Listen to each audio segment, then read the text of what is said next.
Welcome to section 12.4. Remember to pause the video often and complete the problems with me.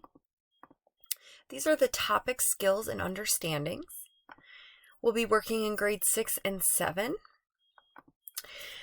The area of parallelograms and other polygons. So in this section, we're going to study the area formula for parallelograms, and we're going to continue to use those moving and additivity principles to determine the area of other polygons. So since a rectangle is just a special kind of parallelogram, and since the area of a rectangle is a width of the rectangle times the length, it would be natural to think that it should be the same for parallelograms. But is it? And so we're going to have some explorations in this section. They're very important for you to spend some time working with the problems, uncovering the material, rather than just listening and absorbing. So go ahead and pause the video here and complete this exploration. Press play. I am going to actually go over this exploration, even though I don't normally do that, before we move on. So when we look at this exploration here, I just want to make sure that you're kind of understanding the principles that were going on here. So hopefully you have something like this. If not, go back, check your work, and take a peek. And so we can kind of see here how this is different than rectangles. So we saw that it's different than rectangles because we cannot determine the area of a parallelogram just from the lengths of its sides. So kind of going back to that exploration here, we can see that the sides are all 3 units by 7 units, but the areas are all different. And so we can't just use those side lengths to help us. But we can use a formula in terms of the base and the height. So maybe you saw that here when you're looking at the base times the height, you get the area. The base times the height, you get the area. And so that's exactly the formula for parallelograms, area of parallelograms. So first you choose the base, and the base can be any one of the 4 sides, and we just use a B. And then once we have a base, we choose the height, and we choose the height so that it's perpendicular to the base and that it connects the base to a vertex that is not on the base. So this should remind you of finding the height of triangles. So if this is our base here, then the height needs to be connected to one of the vertices not on the base. And we want to make a 90-degree angle, so we would extend it out. And then that is why this here would be the height. So the height is the distance between the base and the side opposite the base. So again, here is our formula for the area of the parallelogram. It's the base times the height. And through that exploration, hopefully you were able to derive that yourself. And again, you always want to make sure you're in the same units, right? If we're talking about centimeters, we need to stay in centimeters or convert. So let's look here. If we've got a parallelogram with a base of 2 meters and a height of 5 centimeters, note that we don't have the same units. So we just need to convert those units. If we know that it is 2 meters, that is the same as 200 centimeters. So let's do this all in centimeters, and so we can then multiply them. Go ahead and complete this exploration, and then press play when you're ready to move on. So now you kind of saw in that exploration why the formula is valid. So we can explain that it's valid by subdividing the parallelogram and recombining it to form a rectangle. So here's our parallelogram, right? This is our parallelogram.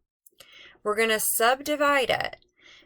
We're going to take this piece here, and we're going to move this piece to kind of this end over here. So then that piece goes away. Right now we've got this edge, but that edge came from over there, and it makes a nice rectangle. So because we can do that with the moving and additivity principles, they're equal. And we can see that we're going to get base times height because this is our height, and that's the area of a rectangle. So here, let's take a peek at this explanation.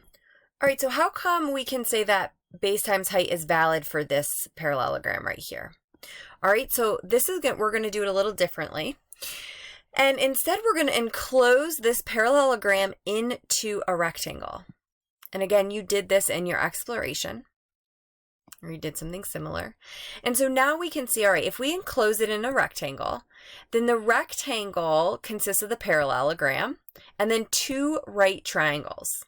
And so this area of this rectangle, if we call this length A, we could have called it X, it doesn't really matter, but we called it A, then we would say, okay, the rectangle altogether, this length is A plus B, and this height is H. So we know that the rectangle has an area of A plus B times H. And if we just were to multiply that out, right, if we were to distribute that H out, we would get this as the area of the rectangle.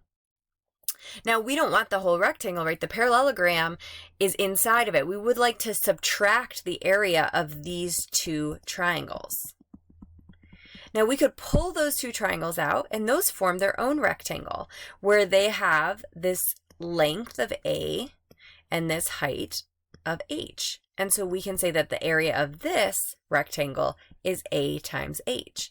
And we want to take that out, right? So we can get our parallelogram. So if we take out AH and BH, and they just reordered it, and we subtract A times H, then we're just left with B times H, which is the area of the parallelogram. So that is one way to prove why this formula works. All right, let's do an example here. So we just did that example. So let's explain this another way. So they want us, another way to explain the area formula is to use the area formula for triangles. Show how to subdivide the parallelogram into two triangles. Then use the area formulas for triangles to explain why the area is B times H. All right, so let's turn this into triangles. So let's say, okay, here are two triangles. Okay, and we can call this triangle A and triangle B just to kind of keep track of it. Now, let's determine the area for each of these triangles. So let's start with the area of angle A. And I'm just going to grab a different color here. So, I'm sorry, not angle, triangle A. So here's triangle A. The area of A is 1/2 base times height. Now, the base of triangle A is B, and the height of this triangle, so remember, we pull the height by connecting a perpendicular line to the vertex not on the base. So here's the vertex not on the base. So if we were to draw that line down, this is the same height as this, so the height is H. Let's find the area of triangle B. So the base of this is actually going to be the same because it's a parallelogram. So we know that it's 1/2 B, and then if we want to connect to the vertex not on here, we might extend this out, right? And that's still the same height as H. So the area of the parallelogram is 1/2 base times height, little b, plus 1/2 base times height, and 1/2 plus 1/2 is 1, it's just base times height. So we used a triangle, two triangles, to prove that formula as well. And here it is written out if you want to pause and see it again. Go ahead and give these three a try. Press play when you're ready to see the solution. And there we go. Let's do another example. So here we see a shaded parallelogram inside a rectangle. They want us to use the moving and additivity principles to find an expression for the area, but this time they want it in terms of all the lengths x, y, z. So we need to use x, y, z to figure this out and then simplify the expression. All right, so first let's find the area of our rectangle. So I'm actually gonna move that up. Okay, there we go. All right, so our rectangle, this whole length here is y plus z. So our rectangle, the area of our rectangle is x times y plus z. Now, we want this whole area, except we would like to subtract these two triangles, right? So we've got this area, and we would like to subtract two triangles. All right, so let's rewrite this area. We've got this as xy plus xz. And now let's find the formula, or let's find the area of those triangles. So this triangle here,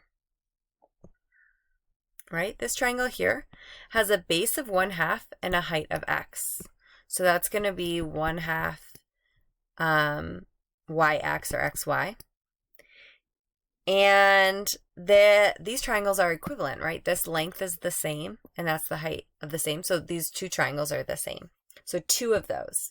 So this is going to be xy plus xz minus 2 times 1/2 goes away minus xy. So we're going to get rid of the xy and we're going to get xz. Now that is the formula. Let's double check here. Is that the base times the height? X here is the height of the parallelogram, and z is the base. So that is, in fact, base times height. And we're going to pause here and continue in the next video.